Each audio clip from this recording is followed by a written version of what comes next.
Ongi etorriak zuena da hitza Oharso Bidasoko hitzaren podcast sorta hontara. Takizuen moduan bigarren atalan gaude. Lehenengoa etxe bizitzaren afera edo etxe bizitzaren problematika jorratu genuen gure eskualdeko 3 gazteren ahotsetatik edo ikuspuntuetatik.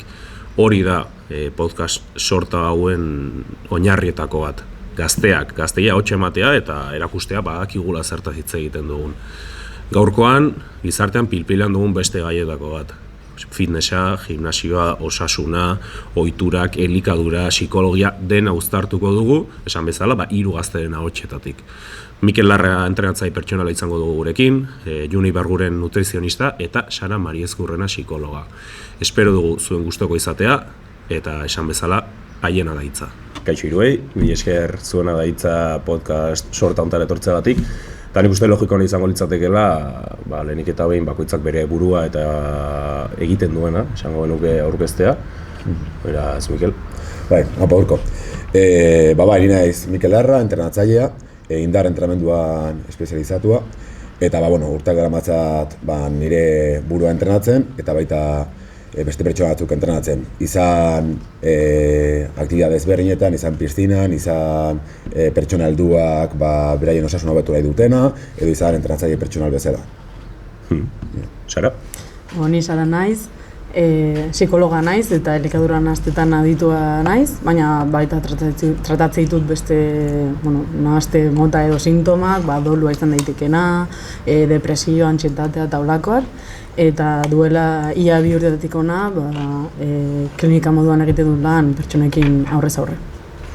Eta June? Ni June naz, nutrizionista, kirol nutrizioan espezializatua, eta kirol nutrizioaz aparte nutrizio orokorra ebai lantzen dut, eta nik bai duela 2 urtetik kontsulta bat dakat, horeretan, beste nutrizionista batekin batea, beak nutrizio kliniko eramaten duna, orduan pixkat denen artean ambito guztiak abordatzeko.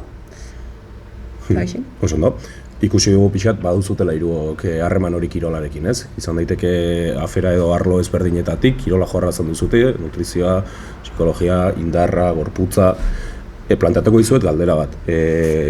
Gaur egungo gizarte honetan, ze puntutaraino ematen diogu garrantzia osasuntsu egoteari eta ze puntutaraino ematen diogu garrantzia bestek nola ikusten gaituzten. Hau da, zuek jendearekin lan egiten duzute, jendea hurbiltzen da zuen kliniketara edo zuen entrenamenduetara eta ikusten dituzute denetarik. Zer nolako ohiturak edo habituak ikusi dituzute azkeneko urteetan? Sara? Orokorrean nire gana erizen den pertsona guztiek komunean daukaten zerbait da, autoestima baxua, haien gorputzaren begirada bat, modu negatiboan orokorrean, batzutan hori osasunetik. Baina, esan behar da gaur egun, gutxienez nire iritziz ikusten dudanaren arabera, osasuna erabiltzen dela gorputz bat justifikatzeko edo bide hori justifikatzeko gorputz mota bateruntzez. Ikusten dugu askotan jendea etortzen zaigula esaten, zure osasunagatik, gomendatzen dizut hau edo bestea, baina horratzean ikusi ditzakegu batzutan beste motatako tendentzia batzuk, ez?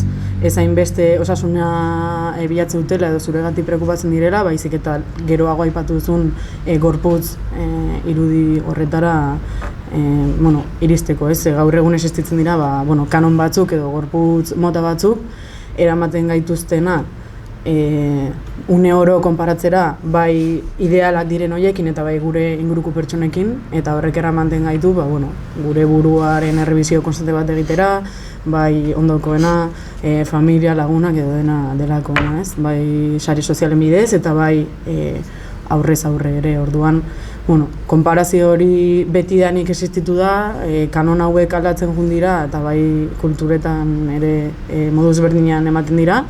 Baina, egia da, gorputz ideal bat eta gorputzen hierarkia bat existitzen den heinean, inoiz ez dugula utziko konparatzeari edo ideal bat bilatzeari.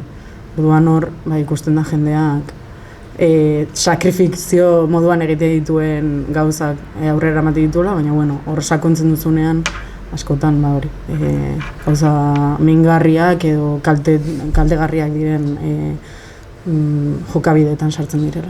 Esaten zenun, badagola ez, hori sakrifizio punto bat jendeak egiten duela ere bai.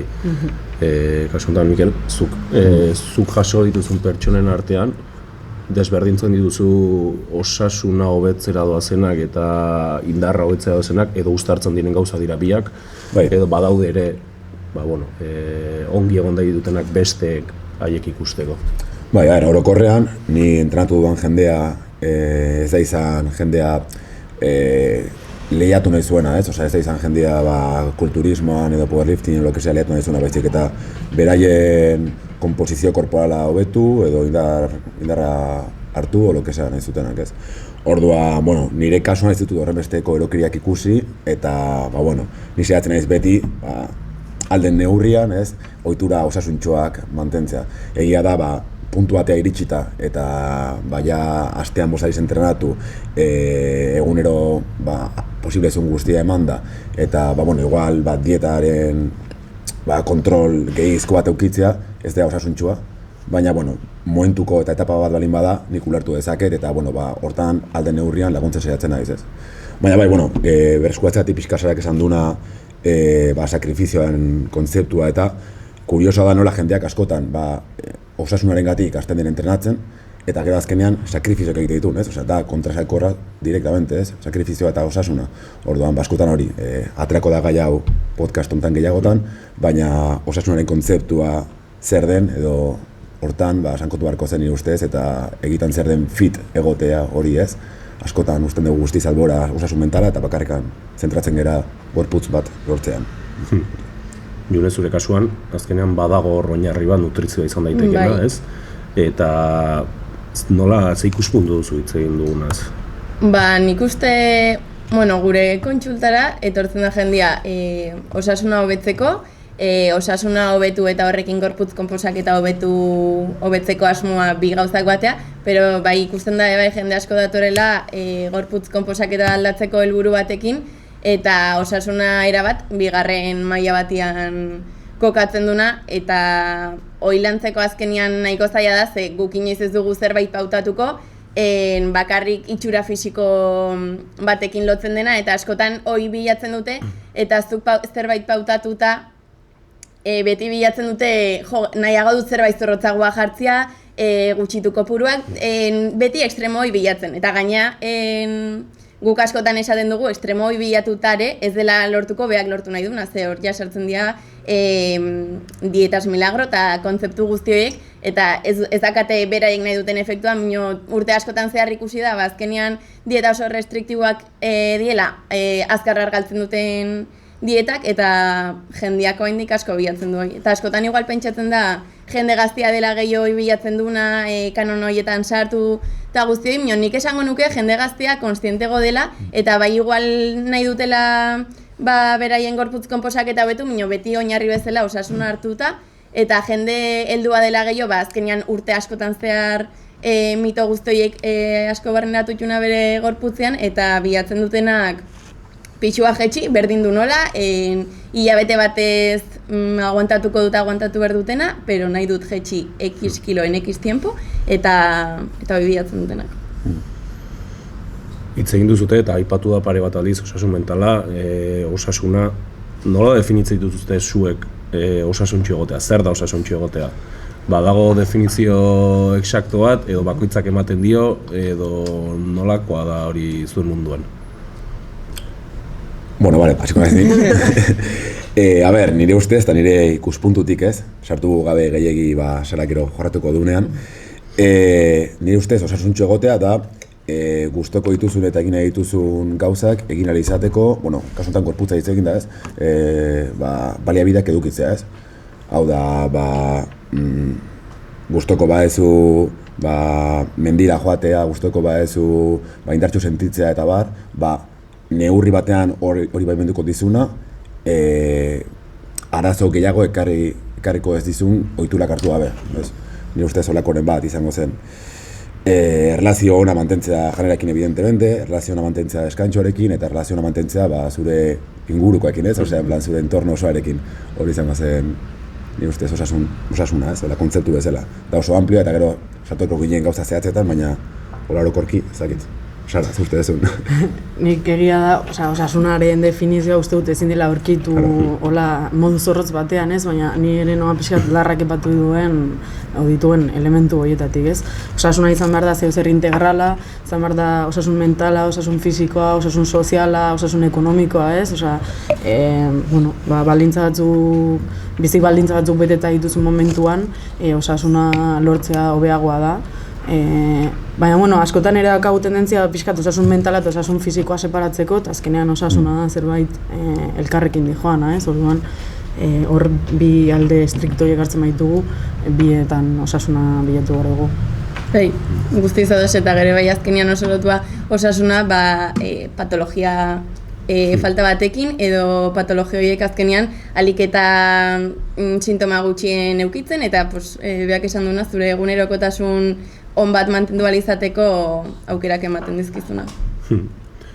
Osasunaren definizioa guk jartzen digu bakoitza gure buruari edo inposatzen digute. Hau da, jartzen diren gizartean ditugun kanon horiek ezartzen digute edo pentsarazten digute zer den osasuntxo egotea. Eta hontan, ze pixu daukate zuen ustez sare sozialek. Sara, adibidez? Aipatu duzunarekin burura etorri zaitu gorputz masaren indizea, ez? Askotan medikura juten zarenean taula, pixatzen zaituzte eta teatzi dizute neurtzeko neurri mota hori, ez? Eta, zenbaki batzuen arabera, altura eta pixuarekin kalkulatuta, sartzen zara franja batzutan, ez? Pixu gutxiegi, normopeso, eta gero, lodia, obesitate, eta hori igual eguneko beto daki, baina hori adibidez ez da modu inposatuan dagoela, baizik eta beti jarraitu dela tradizio honetatik ona, da zerbait oso zurruna, da zerbait ez duna kontuan hartzen pertsonaren bizitza dauden beste esparruak, orduan zenbaki hori duzu eta zenbaki horrek adierazten du osasuntsu zauden edo ez. Hala ere, hiruok egin dugun osasunaren definiziotik oso gauza gutxi hartzen ditu kontuan, orduan batzutan eramaten zaitu, hori lehen aipatu ditugun jokabide, sakrifizio eta muturreko gauzak egitera, sartzeko zenbaki horietan, non zenbaki horiek ez duten islatzen bakoitzan ora dagoen orokorrean, ez? Arriskutsua iruditzen zait. Adibidez, neurri mota hauekin jarraitzea. Beak esan duen bezala IMC hoi azkenean pixu altuera erlazio bat dela, iristen da punto bat zenbaki horrek adierazten badu sobrepeso, obesidad edo pixutik gora dola. Gero beste gauza da IMC horrek ze adierazten duen eta da ezer ze kontuan hartzen duen bakarra da pixua gorputz konposak eta kontuan hartu gabe. Jende asko etortzen da, IMC altua baldin badaka, medikoak lehenengo ematen duen aholkoa dela pixua jetxi eta beste zer ez da kontuan hartzen, eta orduan azkenean da jendia nahi duna osasun aldetik igual zerbait hobetu, medikoak eskatzen duen bakarra da, lehenengo pixua jetxi eta garrantzitsuena hori da, eta ja hortik aurrea ez da zerbait hobetzen, ikusiko da, orduan bai normala da pixuakiko jendeak dakan presio hoi, hain garrantzitsua da pixua gestia eta deneako oinarrezkoena pixua gestia bada, nahi dut edo zerrin pixua gesteko eta ematen du pixua gestita dena hobetuko dela eta ez. Neri askotan adibidez, itxizei jendea, hori zenbaki hori jetxin naizula bakarrikan, ez? Eta, askotan ez da gesten zenbakia, gauza askorengatik, ez? Dieta garrantzitsua da, igual ez dakit, giharra irabazten zoaz entratzen dezun enean, eta orduan grasa gesten dezun bitartean, muskula irabazten dezu, eta orduan pixoan mantentzen dezu, edo inkluso igotzen dezu askotan. Giharrak ere betetzen dire glukogenoz eta entratzerakoan, eta askotan hartzen dezu pixu pixkat entratzen asterakoan, ez? Eta horregatik obsesio hori zenbakiarekin, bauki behar da, ez din dezu beti jopuntu bezala, edo jomuga bezala hori gestia, nire ustez. Eta, jarretzetik pixkat, esan dezuna sare sozialena eta bar, nire ustez positiboa da, sare sozialek ekarri duten kirolaren booma zentzu batean gutxinez, kirola egitea guztiok hausa hongo gara osasuntxoa dela eta ohitura on bat dela, baina aldi berean ere ekarri dutena izan da konparazioa eta beti zehatzea bestea baino hobeto edo kanon horiek inposatzen dizkiguten kanon horietara iristea edo gerturatzea, ez? Eta orduan ni ustez kontziente izan behar gera, zein den gure puntua, zein den gure benetako helburua edo zer den guretzako osasun kontzeptu hori eta horta hurbiltzen eta ez horren beste proiektatzen diguten hortara. nik uste aipatu zutela ja nahiko aldiz obsesio hitza eta ohitura onak edo habito onak ere bai. Zuk uste daiun adibidez badagola arrisku hori ohitura on batetik obsesiora no, pasatzeko esan edo marra hori fina da, badago margena oraindik. Nik uste, bai, arriskua badagola, ze azkenian beti konparaketa hortatik abiatuta, bai beste pertsonekiko, zure duela 5 urteko zure pertsonekiko edo zein gauzakiko beti konparazio hortan gaude eta beti bilatu nahi dugu gure bertsio hoberena, askotan ez dena hoberena, mino hoi pentsatzen dugula eta azkenian hortarako perfekzio bat bilatzen da eta perfekzioi da ohitura guztiak pixkat mugara eramatea, kirol kopurua igoko dut. Elikadura, gustatzen zait hau asko jatea, nio badakit osasun aldetik igual ez dela gauza nutritiboena edo, kendu ingo dut.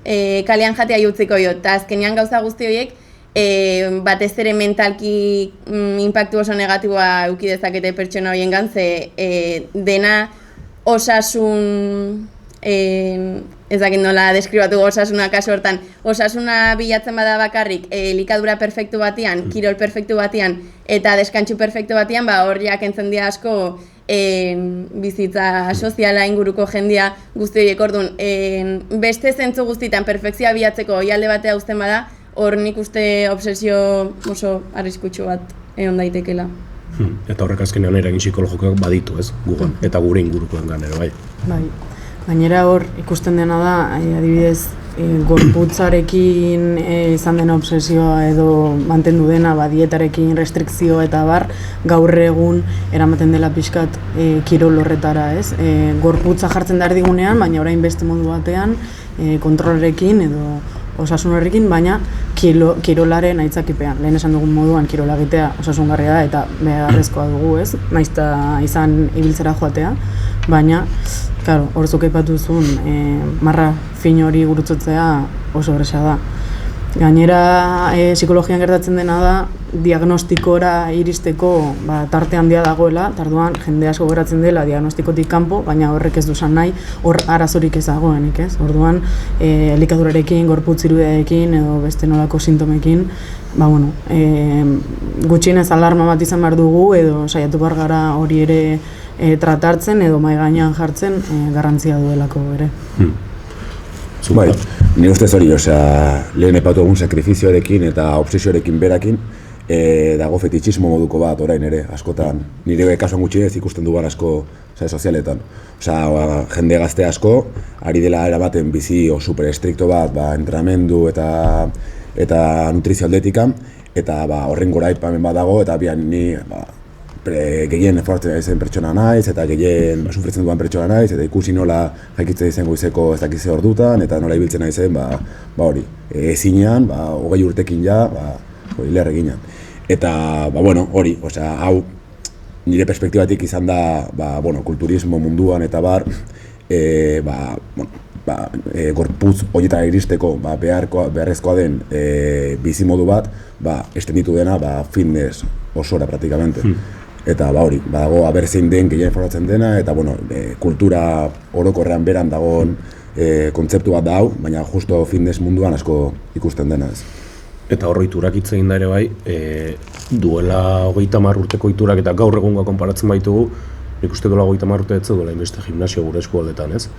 Horrek ere eragin du, geroz eta gazteagoak ere hurbiltzen dira gimnasioetara, ze aldaketa egon da zure ustez, duela 30 urte ez zinen hemen, lehen gaur egun indarra jorratzen den moduan, lehen igualetzen hainbesterako. Ez, desde luego ez, sobre todo gaur egun ikusten dut jende gazte asko juten zera arratsaldeko zein ordutan eta gimnasiago betea jende gaztez eta alderantziz. Nera bezaron daudena. Hori da. Igual oraindik ez dutela ez dakit haien gorputza maduratu, ez dakit, Bai, hortan ere dago bit asko eta nire ustez osasuntsua da doeza daiteke gimnasia jutea adin gazteetatik. Beti gauzak ondo eginda, beti programazio bat eukita edo gutxienez progresio bat buruan edukita eta ez erokeriak egiteko bakarrikan, baina nire ustez osasuntsua izan daiteke hasia hala, indarra irabaztea ere, ez? Beti burua edukiaren lekuan edukita, evidentemente. Eta, bueno, askotan ere, adin horrekin erokerak egiteko garaia da, eta, bueno, ez da gertatzen, jo kesen, egunen batean lagun batekin pikatzen bazara, eta saiatzen bazara beharrezun gehiago botatzen ariketa batean. Baina, bueno, kasu konkretu edo momentu zehatz bat bezala, ez zure bizi osoa balintzatuko duen zerbait bezala, ez. Baina bai, ikusten da argi eta garbi, bakoitzan eta gazte gehiago daudela gimnasioetan, orain da iristen ari dela ere, bakoitzan eta jende gehiago joten ari da, hori, operazion bikini beti entzun dugun honen inguruan, baina hori, ikusten dituzu gazte guztiak, arropa berdina oso ontzekoarekin, eta denak daude oso balintzatuak modelo fitness hauekiko, ez? Ezakit, jarretu nahi duzuen hortik. Nik uste duela, leheno esantzuna duela, 30 urtetik asko aldatu dela jendeak, kirola asko iten duela, kirola egunean ordu bat, kirola bakoitzak nahi duna. Nio gero asko aldatu dela bai bizitzeko modua eta asko sedentarioago gala zentzu guztitan. Gimnasiora juteko kotxez, edozein gauza inberrian nunbait eserita mugikoraken, eta nik uste hau datorrela jende oso gaztetik eta hola jarraituko dula, eta da egun oso eserita pasa, gero ordu bat kirola tope eta eserita jarraitu. Orduan nik uste bai horregatik sortu dela igual kirolaiteko hainbesteko beharra egun guztia oso sedentarioa delako. Eta hor, okurritu zaita adibidezara, zuk uste ez itzen garen enean eta nera bezaroan gaudenean agian lehen gaur egun ere, baina egiten ziren igual talde kirol gehiago, ez? Esan nahi dut, futbolak gaur egun daukagan arrakasta hor dago, baina bat zeuden, igual talde egiteko ohitura gehiago gaur egun individualistagoa dela, eta horrek zer eragin eramaten digu urteetara. Justo hori hitz egiten ari zinetenean, etorri zait burura, ez? Gizartearen individualizazio bat eman dela, jendeak nahiago du kirola bere kontura egin, bai korrika, bai gimnasioa, bai beste modalidade individuala jartzen dira, praktikatzen dira. Horazkenean ere, bakoitzaren aukera da, ez? Kirol individualak gauza batzuk ematizkigu, kirol taldeko kirolak ematizkigu beste gauza batzuk, baina azkenean bai da tendentzia bat ematen dena, eta uste dut dela ere, lehen aipatu dugun konparazio behar horrekin, pertsonak geroz eta gorputz hobeagoa edo gorputz hoberena lortze horrekin, ez? Gimnasioa bada individuala, joan gaitezke lagunekin, baina beti da hori, bestea begiratzea, besteki konparazioa. Obviamente badago jendea, badoala gimnasiora berea egiten du eta badi joana, ez? Baina, konparazioaren logikan gaude, ez da zerbait nahi dugulako egiten duguna, baizik eta tendentzia ditugu, eta hori beti da nik izan da. Haurtzaroan, erabezaroan, gaztaroan edo hortik aurrera, baina bai, uste dut dela gizartearen individualizazioan ondoriotako bat. Esan dugu, osasuntxo izatea edo definizioan ikuste bakoitzak interpretatzen duela bere modura, Mikelek gauza bat esan du, nahiko ados egontzera ete, Juna adibidez, nutrizioan zeintzu dira oinarriak, bete beharko genituzkenak denok, edo bakoitza da, eta bakoitzak beri egin behar du. Bakoitza da, hasteko eta beti gomendioak ematen dienean azkenean oso zaila da individualizatzea ze pixkat kasuan arabera da. Beti daude gomendio orokor batzuk patologiak aparte, gizartean zatorokorrean osasuntsuak dienak, eta hor da, elikagai, hemen suertiak aguzte dieta mediterranearra esango nuke dela dieta orekatuta osasuntxuna, eta hemen nahiko joera dakagu jarraitzeko, hasi que alde hortatik, ondo, izango litzateke aholku bezala, barazkiak otorduro, fruta ebai oso presente otia egunean zehar, proteina sartzeko modu freskoak erabiltzea, rainaragia, arrautza, lekaleak modu osasuntxutan sukaldatuak, eta gero bai asko dela kopuruak eta guztioi, hoi bai dela oso pertsonala eta pertsona bakoitzan egoerara individualizatu beharko litzatekena, orokorrean elikagai freskoak eta... Eta horrelakotan, izaten da garrantzitsua kontrolatzea, zer jaten dugun edo zenbat jaten dugun? Nik uste guztiz zer jaten dugun. Kasu gehienetan sentsazio bidez jakiten da, noiz den zuretzako nahiko. Azkenean guk hor gomendatzen duguna beti da, nola osatu plater bat osasuntxua eta osagai guztiekin betia dagona, eta zuk elikagai horiek janta azkenean asetasun sentsazioa edukiko zu, eduki bertzun tokian, eta hor gorputza gai da jakiteko, listo, hau da. Osea, nik ustez zuk sentsazio bidez jakin dezakezula, zenbaten zuk egiten behar dezun kopurua, kasu zehatz batzutan izan ezik. Bueno, gehitzegatik zerbait hemen, oso ados nago esan dezunekin, baina nire kasuan edo nire munduan askotan atrofiatzen dugu guztiz gure gaitasun hori jakiteko zenbat behar dugun, ez? Osea, askotan entzuten da fitness munduan hori volumenak, definizioak eta bar, eta behin ja askotan ziklo hortan sartua eta askotan egin da hori, beretan asetzeko behar dezuna ez dakizu, zer den. Bai, egia da kirol nutrizioan asko aldatzen dela gauza eta iristen da punto bat, gorputzak energia pila bat erretzen dula, seguraski kirolari horrek muskulo pila bat dakalako, eta ebai kirol asko iten dulako, eta gero gaina kontuan hartu behar da, kirola inta gero, gorputzak askotan goze sentsazioi pixkat blokeatua dakala momentu batzutan. Orduan bai kirolarian kasuan askotan gehiago zehaztu berdela, ze normalki jan berko litzatekena, nio gutxigo jaten da guzti horrengatik, eta askotan kirolaria kirola iten hasi berri baldin bada bai, beti pentsatzen du, bizitza guztian jandutena, más o menos hori da mantendu berko nukena, eta egia da kopuruak pila bat igotzen dira. Orduan bai kirolan kasuan, edo patologia zehatzen baten kasuan edo bai garrantzitsua dela kopuruan muga batzuk jartzea. Kaso eta bueno, zui galdetzeatik directamente, TCAen kasuan ere askotan, no? Pentsatu dezakegu igual ez dakagula, ez dakiz zenbat kasutan gerta daiteken TCA bat edukitzea eta ez konturatzea edo, osea, hori niretzat interesgarri iruditzen zait eta ez dakit zuiko guztezun hortan. Bai, osea, askotan elikagaiekin dugun erlazioa ez da TCA bat ere iristen, ez delako sartzen lehen aipatu dudan diagnostiko horretan, baina esango nuke pertsona guztiok ditugula elikagaiekin batzutan jokabide batzuk ez direna guztiz osasuntsuak edo azten restrikziotik edo lehen aipatu duzun murrizketa horretatik gehien bat hori lehen aipatu dugun ere bikini operazio hortan, jaisten ditugu segun pertsonari nola eragiten dioten, batzutan elikagai gozoak, bestetan hidratos de karbono edo hauek, baina nik esango nuke bizitza guztian zehar noizbait izan ditugula elikadura horrela pixkat arraroa, osea, jokabide pixkat arraroak elikadurarekin.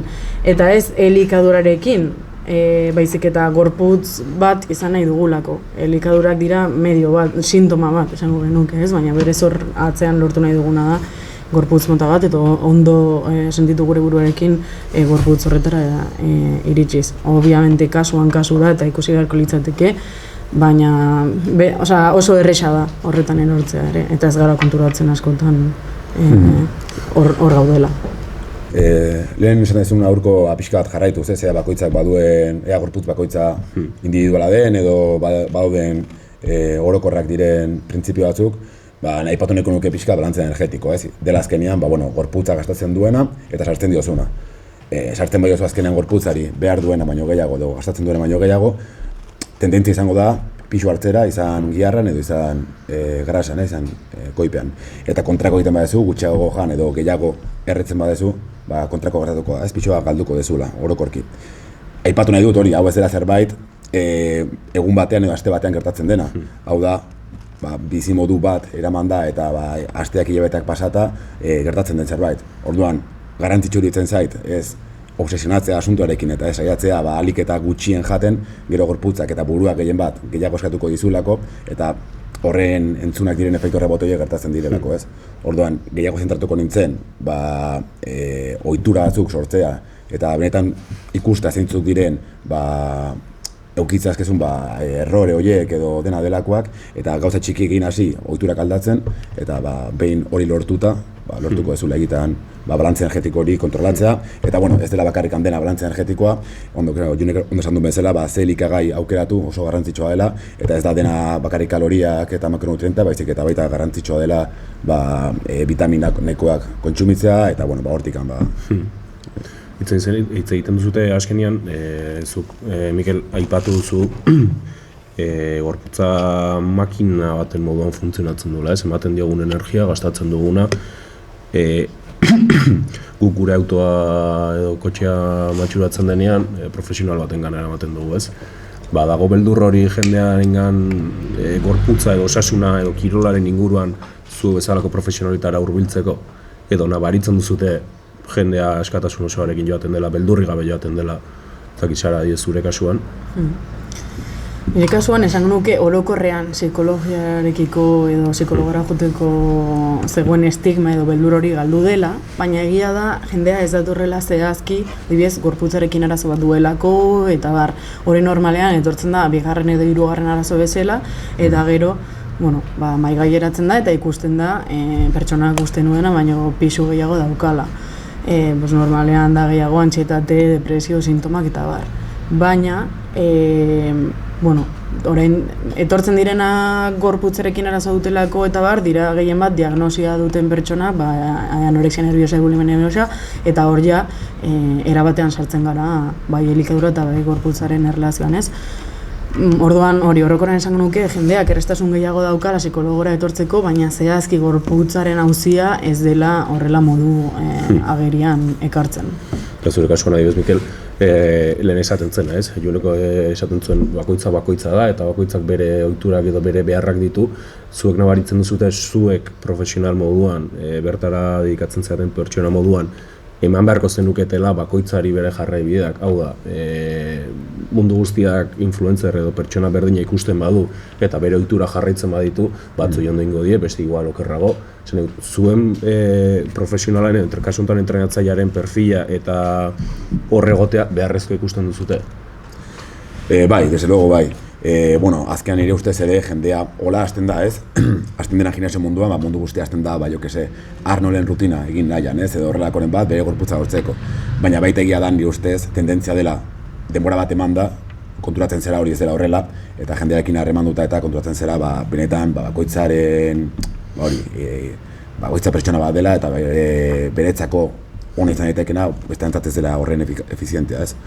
Orduan, bai, nire gure figura garrantzitsu iruditzen zait kasu askotan, gehien bat astapen pauso horiek azkarrago eman ahal izateko eta ez horren beste errore ez edukitzeko hasieran, baina, bai, hori, orokorrean dauden mito guztiak nire ustez denborarekin juten dira kentzen, edo guztien dezu entrenatzari okituzun errore guztioengatik, ez, bietako bat. Izan daiteke lagun batin joate entrenatzera, gimnasiora biak batera joatea, baina batek gorputz mota bat edo edukitzea eta bestea eta entrenamendu berdina egitea, hori akatxe bat.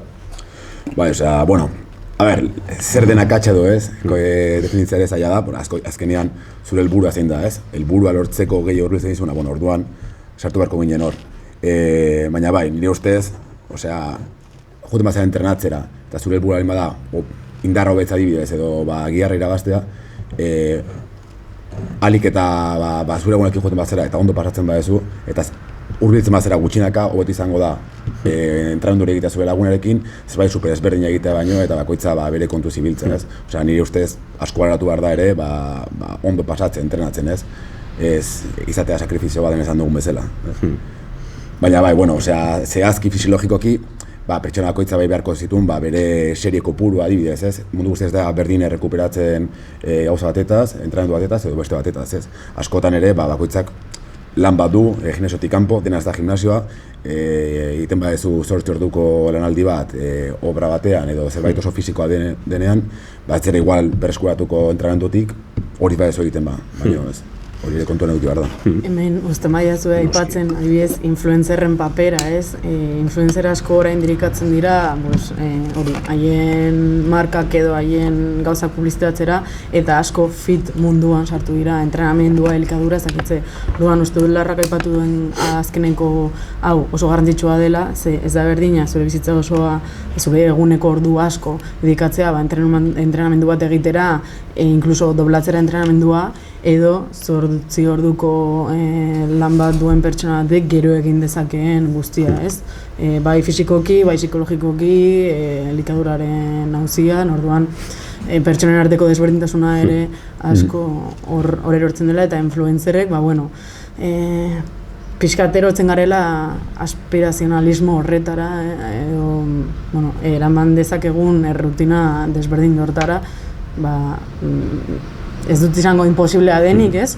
baina oso zaila dela haien nivelera iristea, haiek egun osoa dutelako hori egiteko. Eta zuen kasuan jone, hurbiltzen den jendea izaten da problema bat daukalako, edo helburu bat daukalako, hori da bi perfilak edo badaude gehiago?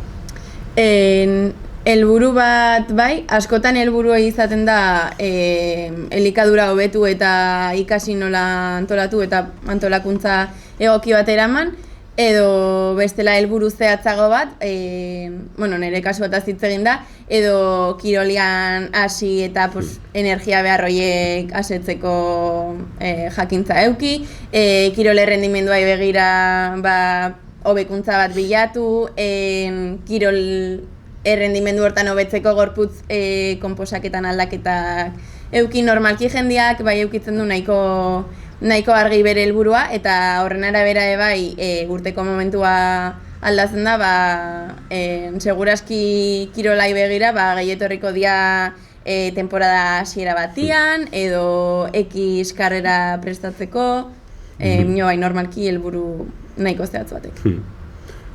Nik uste, demostratu dugula, gazteuak izutela zertaz hitz egiten duzuten, kasu honetan kirola munduan, osasuna munduan, hor badaude ez, lehen aipatzen genuen mito asko, badaude horrelako asko, zuek nabaritzen duzute, eta nik uste honekin bukatuko dugula mito horiek jendeak sinisten ditula, hau da, entzuten den guztia sinisten dela, eta gauza oso desberdina dela, edo azkenean osasuntxu mantentzea denon eskura dagoen zerbait da. Galdera konplexua iruditzen zait, elementu asko daude hor barruan, ez? Baina adibidez mitoak aipatzen dituzunean, gutxienez nire arlotik, mito bat ateratzagatik ez da pixkat gorputz motzak eta gorputz moten atzean dauden irudi horiek, ez? Osasuntxu egotea dago guztion eskutan, baina imaginario kolektiboan dauden pentsamenduek mina asko edo oztopo asko suposatzen dute, adibide bat jartzeko, ez? Betidan ikuste izan da gorputz argal batekin zoriontsu izango zarela, sakrifizioa, disiplina, super gauza politak eta pozgarriak biziko dituzula, eta kontrara gorputz lodi batekin imaginatzen dugu beti, sofan doritoa jaten duen pertsona bat, super alperra, ez duela ezer lortuko bere bizitzan, eta beti negarrez egongo dena, ez? Claro, imaginario kolektibo horretatik tiraka guztion barnean asko sakondu duen idei bat eta mito bat izan da, pixkat horrekin moztea garrantzitsua da. Ez bakarrik gorputz mota bat lortuz edo hierarkizatua dauden gorputz mito horiekin puskatuz, adibidez kanon estetikoak ez, bezik eta horien atzean dauden ideia guzti horien aurka borrokatuz, eta esanez, gorputz motza batek ez duela pertsona bat definitzen, eta azkenean pertsonaren balioa ez dela gorputz mota batean erortzen. Zuek, zuen kontsultan, egunero inbardi ez du aurre janaria edo elikadirari buruz dauden mito horiei? Egunero ez, askotan bai, eta enuke jakingo esaten gizarteko ze talderi gehien bat, igual lehen esan duten bezala, batez ere jende helduagoan. Ikuste jende gaztiak bai dakala eskuragarrigo informazio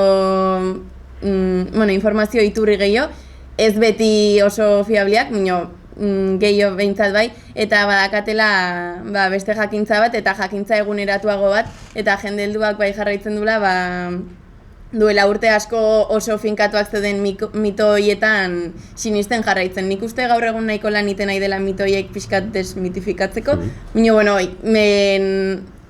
aldaketa horiek gehiago iristen dira jende gaztiagoan gana, hor jarraitzen dute. Bai, eta askotan ere hori, sare sozialekin eta dagoen informazio guztiarekin ez, guain jarri da oso modan, jendeak zerbait defendatzeko ikerketak jartzea mahai gainean ez. Eta, karo, nik ikusten du bana da, kontu bati jarraitzen bai duzu, gauza bat esango dizula, nutrizio kontuan adibidez, entrenamendu kontuan, zerbait ona dela eta horrela egin behar dela, eta beste bati jarraitzen bai duzu, exactamente kontrakoa esango dula, beste ikerketa batzuekin, eta igual, azkenean ikerketak denon gauza guztientzako daude, horiek interpretatzen jakin behar dira, baina ez hori bakarrik, ezin zera ibili iturri guztiak kontsultatzen eta tal. Nire ustez, zerbait ola dieta milagro bat agertzen den bakoitzean edo zerbait taxatibamente bekatzen denean o lo que sea, beti kontu zibili behar da horrekin eta pixka deskonfiatu gutxienez. Nutrizioa entrenamenduan eta bar zeintzuk diren oinarriak badazkigu, horiek mantendu dira urteetan zehar, eta horietatik kanpo dagoena dire beti gauza komplementatu dezaketenak, baina ez base horiek adatuko dituztenak, nire ustez. Así que bai. Horrazkenean, esaten genuen alen ez da zuei publizitatea egiteagatik, baina nik uste adituen gana hurbiltzea eta zuengatik informazio hori jasotzea beharrezko izan beharko litzatekeela. Mila esker hiruroi etortzeagatik eta animo zuen lan guztiarekin. Mila esker gu ikusteagatik, gu entzuteagatik eta adi egon urrengo ataletara, esan bezala hasieran eta aurrekoan esan genuen moduan hainbat gai jorratuko ditugulako, ez bakarrik hemengoak, kanpora begira ere jarriko gara, beraz, mila esker eta urrengo arte.